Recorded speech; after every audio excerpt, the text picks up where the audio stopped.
Hi, I'm Jacqueline Hansen. Here's a look at some of our biggest business stories of the week. The wildfire that engulfed Fort McMurray and chased residents out has devastated entire neighborhoods. But Fort McMurray was a region that was already hard hit in other ways.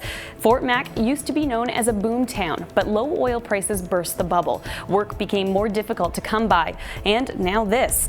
Many businesses in the city have been reduced to ashes, and much oil sands production in the area is on hold. It's raising questions about whether in the future Fort McMurray will ever be the powerhouse it once was. I do think the oil sands facilities will ramp back up as fast as they can, and they do have a lot of temporary housing around the oil sands region.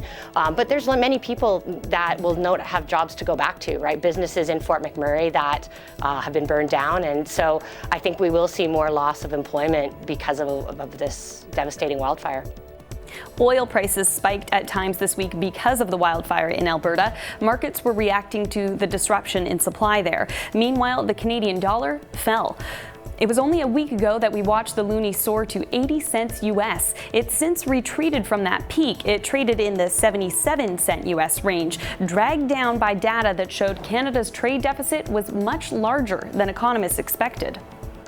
If you've ever felt like you needed a kick to get you to work out, what about a zap?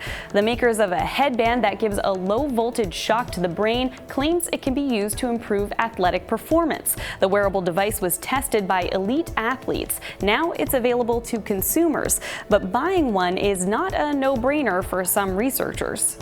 To me, it is almost equivalent as giving you an experimental drug over the counter and saying, oh, just go with it, have fun, because it seems to be like producing interesting effects that you might enjoy.